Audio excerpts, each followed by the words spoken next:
Àti gbogbo àwọn ènìyàn wa tó wà níbí láyé. Zonal chairman wa wà níbí láyé. Secretary CDC ẹni tí a jà yìí. Àwọn nígbà wa náà.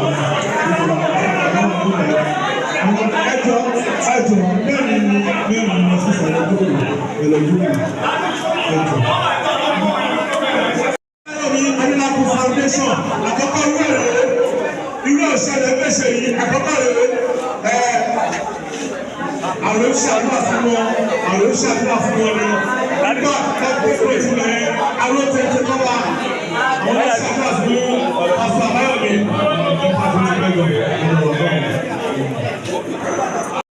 nígbàgbé ni o ara àwọn CDC ẹ̀ṣọ́ wa náà ni àwọn ní ọrùn tí ò jẹ́ kí omi tèmi tó jábọ́ ní CDC bákan náà auditors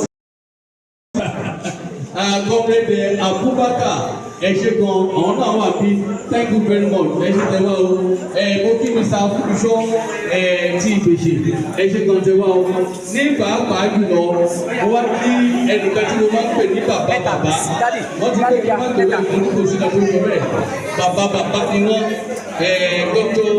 Alhaji Adesina Muta ẹ ṣé sà ẹ kó àdúró sí ìròyìn nígbàdí ọdún báyìí ẹ̀ka ọ̀yọ́ sísá kí tiẹ̀ náà díẹ̀ tàbí gbé ìwé kalẹ̀ owó nínú òun pé kí ni nǹkan tí mo lè ṣe gẹ́gẹ́ bí CDC chairman bó tẹ̀ tó wípé ní fi òkè gba sálárì ní òkè budget ní òkè kankan ní council ṣùgbọ́n mo wò pé nígbà tí ọlọ́run tó kó kùtù mi ẹ̀yẹ́ kèmí náà let me give back to my immediate community òun mo ṣe gbé ètò yìí kalẹ̀ pé bí ìlera wọ́n ní ìlera ní ọrọ̀ ìlera ní òògùn ọrọ̀ ẹ̀ tó bá ní ìlera olóòrán lọ bá palẹ́ tìkù òun kò sí ní pé ó yá ká ṣe àwọn ẹyẹ tó ń ṣe ètò yìí ìfúnpá wà bẹ́ẹ̀ lóṣùdá wà bẹ́ẹ̀ tẹ̀sán diabetes wà bẹ́ẹ̀ weight wà bẹ́ẹ̀ eye test náà ó wà bẹ́ẹ̀ àti fún àwọn ní glasses bẹ́ẹ̀ àti fún bàbá òkú tó wá represent Olúdèṣì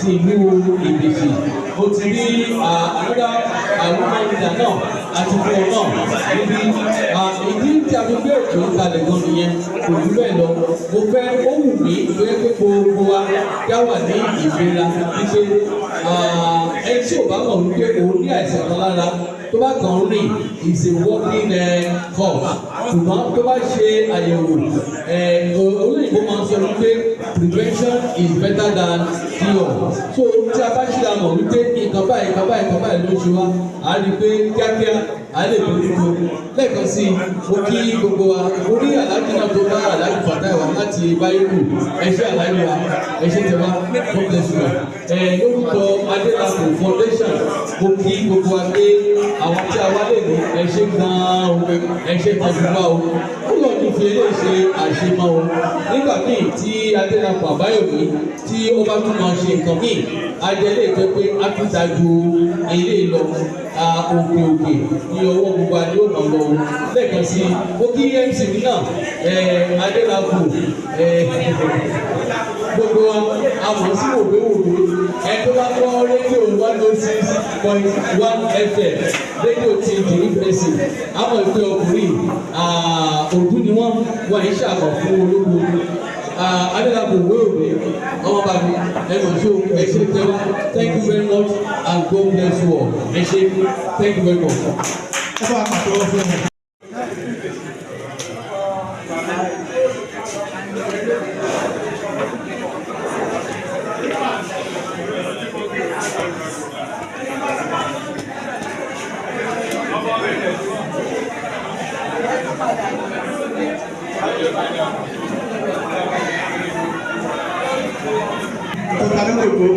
Dárúkọ yín ní ẹ̀kọ́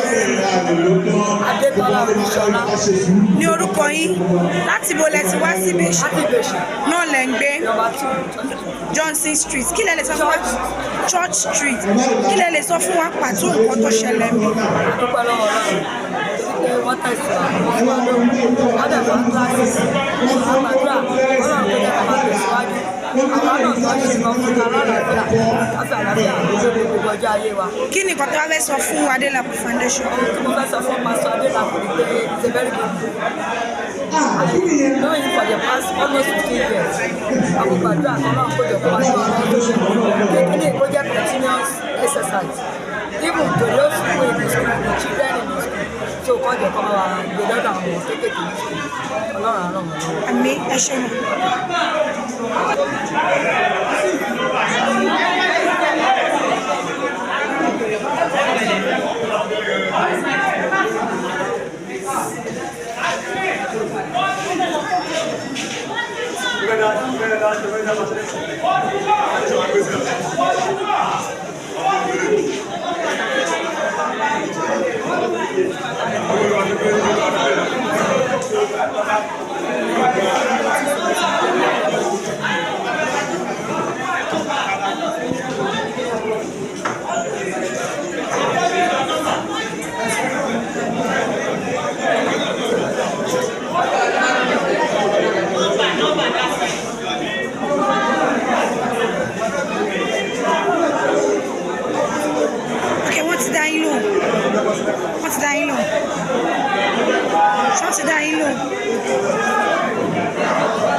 The reason why we are here today is just because there's an English word that says health is wealth, and another one says prevention is better than cure.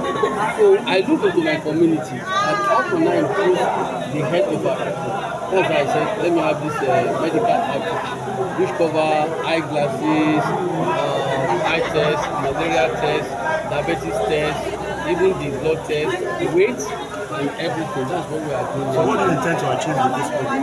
Yeah, the purpose is just to people that are well attended to medically and also long What advice do you have for the participants of today's program? Yeah, the advice I have for them is that they should just be orderly. You have enough drugs, you have enough glasses, everything that we have, they are all enough. They should just be orderly as they have been doing. And I know that they will be all happy and leave this place very, very happy. Oh, sir. Hello. Sir, how many people are you targeting for this? Well, from our budget, we are expecting nothing less than 300 people at the start. After leaving this place, I just want to let out the research campaign. We are going to another community next week. That is the Kyoto. We are actually research. We are going there next week. There, we are going to have more than 500. And we have already made provisions for all of them. So what's your plan to sustain this project? By the grace of God, as a CDC chairman, I don't have salary and I don't have any budget allocation. But with God on my side, I know I'm going to sustain it. Because if I look at where I started from, I have to give going back to God. Because when I came to this place, actually God was telling me that to come to this place, that we want to establish me as a mission. But I did not believe that until when we started doing all the businesses that I was doing as a chartered accountant, we felt we were doing all the things, but we are not doing it. Then one day, I decided to go to the mountain, so let me go and pray. So when I was praying, one old man just told me, I said, Oga, even if you stay here 4 years, God is not ready to answer your prayer. I said, Baba, why are you cursing me? He said, I'm not cursing you. He said, God is talking to you, but we are not giving gospel. So go back home. So I packed all my bag and baggage secondly, and I came back home. So when I came back home, I told my wife that this is calm down, and listen to me. So the third day, that boy started coming again.